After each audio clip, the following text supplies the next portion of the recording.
안녕하세요 혜댕이들, 닥터혜자입니다. 완전 예전에 레이저 리프팅인데 다시 쳐졌어요. 실리프팅도 해봤는데 또 내려왔어요. 이제 뭘 하면 이제 다시 안 쳐질까요? 근데 여기서 가장 중요한 건 노화는 멈추는 게 아니라 진행되는 거니까요. 어떤 시술을 해도 시간이 지나면 변화는 다시 옵니다.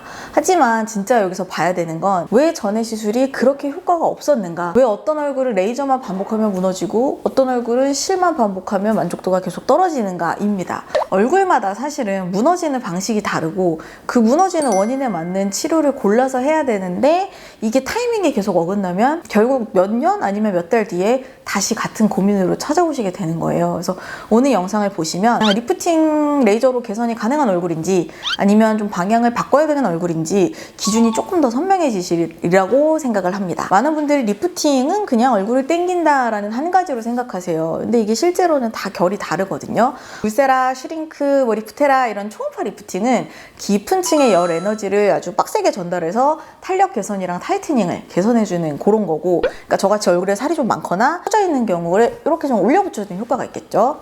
써마지, 티타늄 이런 고주파 혹은 열 기반 장비는 피부 탄력 그리고 표면 쪽 타이트닝, 결 개선 쪽에 강점이 있어요. 립모드는 고주파긴 하지만 지방이 있는 부위에서 지방을 위축시키는 데 굉장히 큰 역할을 하고요. 반면에 이제 실리프팅은 물리적으로 방향을 잡아주는 거거든요. 안면 거상은 여기서 한 단계 더 가서 당기고 남는 피부도 여유 있게 잘라주는, 수술적으로 정리하고 깊은 층을 재배치하는 훨씬 적극적인 리프팅이죠. 그러니까 다 리프팅이라는 이름을 달고 있지만 스펙트럼이 너무 많고 하는 일이 다 다르다는 거예요. 첫 번째로 말씀드리고 싶은 거는 얼굴에 피부가 얇고 힘도 없고 전체적으로 늘어져 있는데 레이저 리프팅만 계속 이제 반복하시는 타입, 이런 분들은 만족도가 떨어지신다. 처음에는 이게 좀 좋아진 것 같아요. 피부도 쫀쫀해진 것 같고 라인도 좀 생긴 것 같다가도 시간이 지나면 또 내려앉고 다시 하고 또 조금 지나면 다시 무너집니다. 왜 그럴까요? 이런 얼굴은 얼굴의 문제의 핵심이 단순히 탄력 저하가 아니라 피부 여유 자체가 많고 그다음에 유지인데 이 나누어지는 각각의 구역이 깊은 층에서부터 무너져 있는 경우가 많기 때문이에요. 쉽게 생각하면 이제 커튼이 조금 구겨진 정도가 아니라 이 커튼 천 자체가 아주 늘어져서 이렇게 축 늘어진 상태인 거예요. 이럴 때는 다리미를 아무리 열심히 해도 이게 펴지는 느낌은 들지만 시간이 지나면 처진 느낌은 또 돌아오는 거거든요. 잠깐 표면이 정리되어 보일 수는 있어도 근본적인 문제를 해결하기엔 어렵습니다. 그래서 이런 얼굴에는 자주 보이는 특징이 있는데요. 피부가 좀 얇고 건조하고 웃지 않을 때도 입가 옆으로 심술보나 팔자주름이 보이고 턱선이 깨끗하게 안 떨어지고 목까지 같이 이렇게 느슨해져 보입니다. 그리고 볼은 많이 빠져 있는데 여기는 또 무겁게 내려와 있으세요. 이런 경우는 구조적인 변화가 안 나오기 때문에 사실 레이저는 크게 의미가 없는 시술이라 라고 말씀을 드리고, 환자분들이 기대하는 만큼의 변화는 잘 안 나옵니다.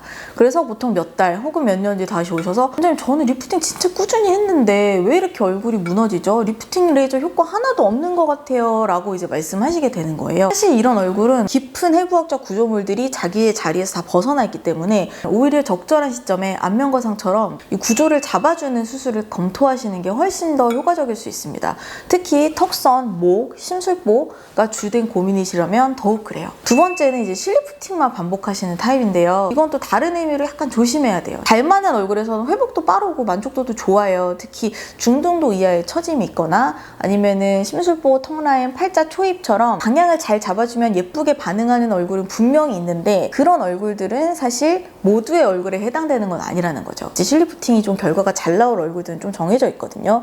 특히 이제 피부가 너무 얇고 비쳐 보이거나 처짐이 이미 심한데도 실로 계속 버티려고 하는 경우, 광대나 이런 데 볼륨감이 좀 있고 얼굴이 이렇게 당겨보면 굉장히 타이트하고 무거우신데 실리프팅으로 해결을 하려고 하시는 경우에는 결과가 별로 좋지 않아요. 오히려 시간이 지나면 다시 내려오고 너무 세게 올리면 이런 데가 뭉치고 그 과정에서 당김 자국이 느껴지거나 약간 딤플이라고 말하는 울퉁불퉁하게 생기거나 더 부자연스러운 느낌이 들기도 하거든요. 그래서 실은 수술처럼 남는 조직을 잘라내줄 수 없기 때문에 어딘가로 뭉쳐야 되거든요. 여유 피부가 많거나 각진 얼굴에서는 근본적인 해결이 좀 어렵습니다. 그래서 여기서 중요한 거는 실을 몇 줄 넣느냐가 아니라 어떤 얼굴에 실을 넣느냐인데요. 피부가 좀 도톰하고 아주 심한 처짐은 아니고 턱선이나 심술보 중심으로 방향 교정이 필요한 경우는 실리프팅이 꽤 괜찮아요. 근데 피부가 너무 얇고 조직이 헐겁거나 이미 목까지 같이 내려온 얼굴, 이렇게 처짐이 많고 겉에 피부가 많이 늘어진 얼굴이거나 얼굴이 각져서 많이 당길 수 없는, 당기면 이렇게 오각형, 소형이 되는 그런 얼굴들은 실만 반복할수록 만족도가 떨어지실 수밖에 없어요. 부은 본인은 분명히 돈도 쓰고 용기도 내고 지금 회복 기간도 거쳤는데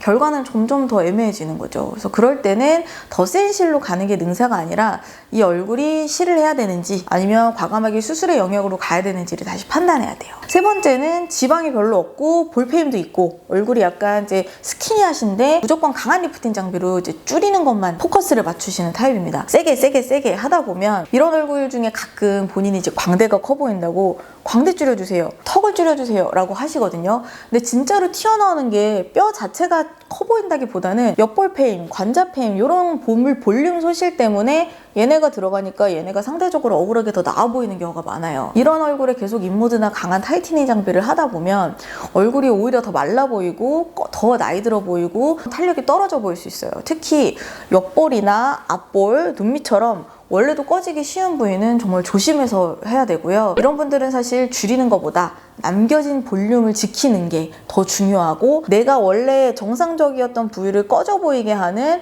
옆볼 꺼짐이나 관자를 훨씬 더 부드럽게 만드는 게 이 얼굴 라인을 훨씬 회복하는 데 도움이 됩니다. 반대로 얼굴에 지방이 많고 아래쪽이 무겁고 턱선이 두둑한 타입은 요거랑 완전 반대겠죠. 이런 분들은 인모드 울세라 그리고 뭐 디옥실코이산 기반의 윤곽주사 이런 것들이 꽤 잘 맞는 경우가 있습니다.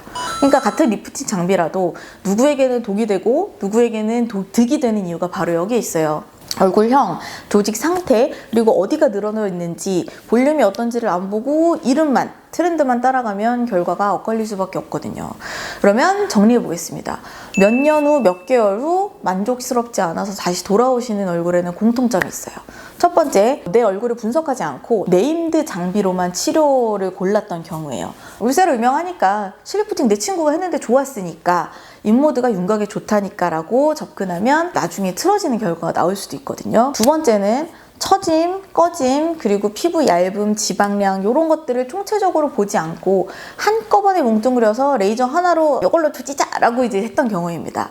세 번째는 수술을 했어야 되는 얼굴을 너무 늦게까지 비수술적인 치료로만 하려고 하셨던 경우인데요. 이거는 수술을 빨리 하라는 그런 뜻은 아니거든요. 근데 이미 수술적 교정이 더 합리적인 시점인데도 계속 장비나 실로만 시간을 보내시면 결국에는 비용도 더 들고 만족도도 떨어지는 그런 게 있을 수 있다는 뜻이라서 사실 저는 상담이 오시면 레이저 리프팅이 효과가 없으실 정도의 절대적인 처짐이 있으신 분들은 아마 레이저로는 만족하지 못하실 거예요 라고 솔직하게 말씀을 드리는 편이거든요.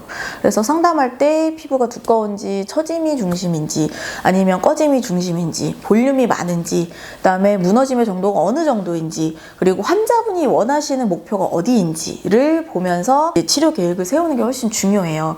이 기준이 잡혀야 뭐 레이저를 할지 고주파를 할지 인모드를 할지 수술을 할지 실리프팅을 할지 거상을 할지 보톡스를 할지 이 수많은 스펙트럼 중에 우리가 이제 정확한 지점을 찾을 수가 있거든요. 그래서 오늘 영상의 핵심은 이겁니다.